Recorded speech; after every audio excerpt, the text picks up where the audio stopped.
Hi there, Mouseketeers. Welcome to the Disneyland Beat, where our toes tap to a Disneyland drum. And we always whistle while we work. Well, today it's part 2 of our fun quiz series on the Disneyland Resort. This time around, all the questions will be focusing on Disneyland's defunct and former attractions. Grab your Disneyland know-how and come on into the parks with us. Like, subscribe, and stick around.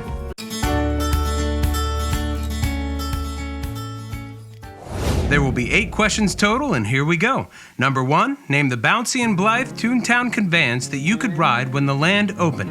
Is it A, Donald's Sailing Ships, B, the Jolly Trolley, C, Mickey and Minnie's Runaway Railway, or D, the Toontown Taxi?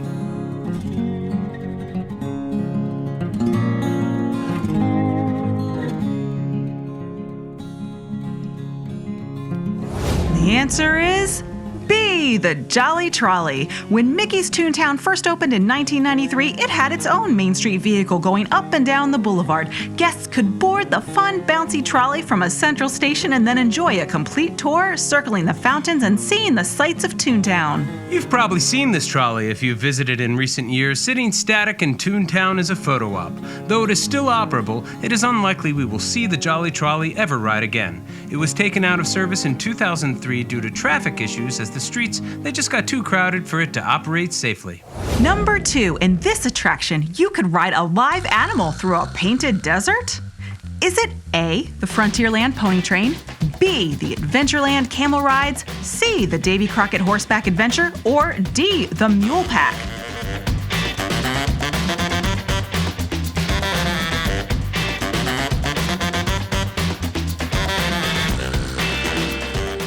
The answer is D, the Mule Pack. The Mule Pack was a unique experience which allowed you to take in the amazing Disney scenery slow and up close, giving your cowboy and cowgirl imaginations a chance to soar. The Mule Pack scenery evolved over the years as it became the Rainbow Ridge Pack Mules and then the Pack Mules through Nature's Wonderland.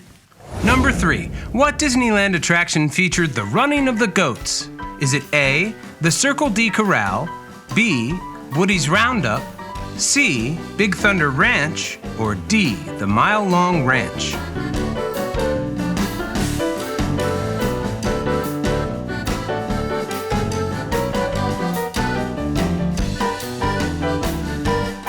The answer is C, Big Thunder Ranch. The Big Thunder Ranch was an extension of Frontierland, recreating a classic American farm scene complete with a farmhouse, barn, and animal paddocks, holding lots of cute sheep and goats that you could pet.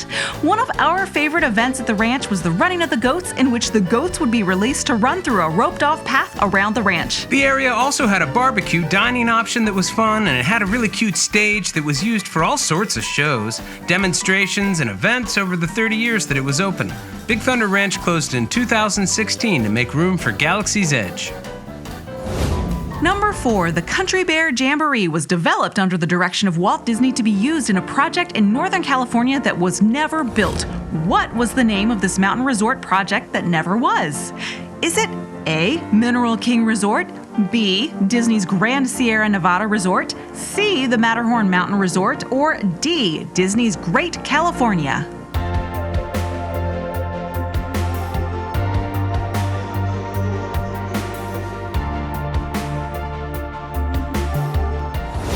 The answer is A, the Mineral King Resort. Now this one is slightly off topic, but did you know that in 1966, Walt Disney drew up a proposal to create a ski resort in Central California in an area destined to become Sequoia National Park?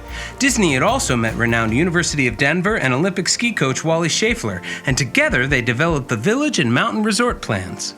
The influential California Sierra Club had supported the initial idea of a ski resort in the area, but when they saw Disney's plans included a huge resort and 27 ski lifts with the capacity for up to 2 million visitors per year, they withdrew that support and fought its development, eventually winning. The plans for the never-built resort included the animatronic bear hoedown that would eventually come to Disneyland. What early aquatic attraction allowed guests complete control of their ride vehicles in a trackless lagoon? Is it A, the motorboat cruise, B, Tom Sawyer's raft ride, C, the Tomorrowland Boats, or D, the Fantasyland Canal Ride?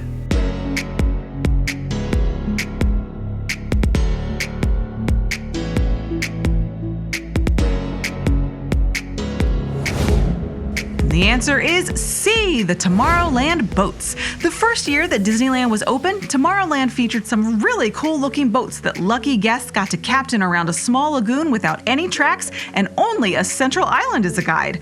It didn't last long, though. The motors had governors in them to keep speeds in check, and it was really difficult for ride operators to keep things regulated. Not to mention that Bob Gurr's cool-looking boat's design flaw was that their tiny engine compartments overheated really easily, so several guests got left stranded out on the pond. They closed them and then they reopened them a few months later as the Phantom boats, with each boat having a Disney driver to keep things in control. But those personnel costs, they proved pretty high, and the ride was closed permanently after just 1 year of operation. It is Disneyland's first defunct ride.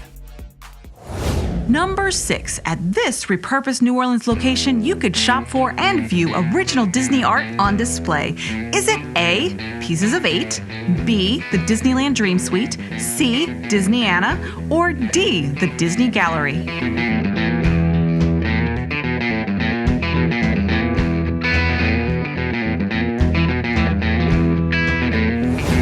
The answer is D, the Disney Gallery. The title of the Disney Gallery did not always belong to the lobby of the Main Street Opera House. In New Orleans Square, before 21 Royal opened for its $15,000 meal, the apartment above Pirates of the Caribbean was open to the public as an extensive display of Disney art. It was an extensive exhibit, and it featured amazing work from Disney films as well as the concept art and models from the creation of Disneyland itself. And it was also a shop you could usually purchase prints of the attraction posters or of some other limited edition piece. We really miss it. It was really cool ascending the curved grand staircase to the attraction. What temporary Miniland featured attractions like Baloo's Dressing Room, Scrooge's Vault, and the Rescue Rangers Raceway? Is it A, Disney XD at Disneyland, B, Disney Channel Land, C, Duckburg USA, or D, the Disney Afternoon Avenue?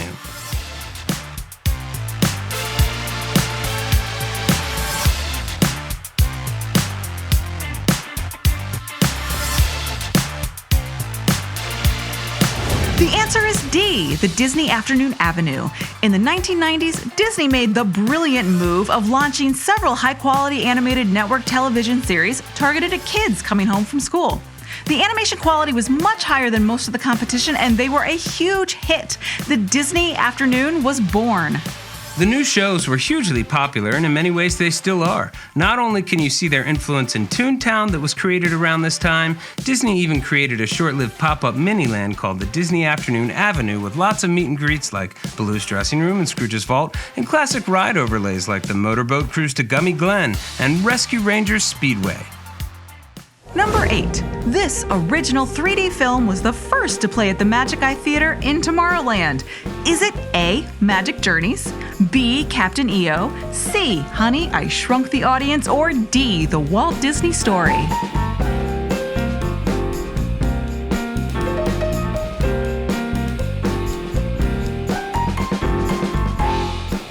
The answer is A, Magic Journeys. When the Magic Eye Theater replaced the old Tomorrowland stage, enclosing it so that it could be used for 3D films, they used the most popular 3D film Disney had at the time. Magic Journeys had opened at Epcot in Orlando a few years earlier, and it was a huge hit with audiences. Magic Journeys was very successful at creating 3D imagery that seemed so real you had to reach out and try to touch it, and it was very popular. The film was replaced a couple years later by the ultimate Disney 3D movie, Captain EO. Well, that's it. We hope you all did well. We hope you had a good time too. Let us know how you did in the comments. Everybody take care. See you real soon, Mouseketeers. See you real soon.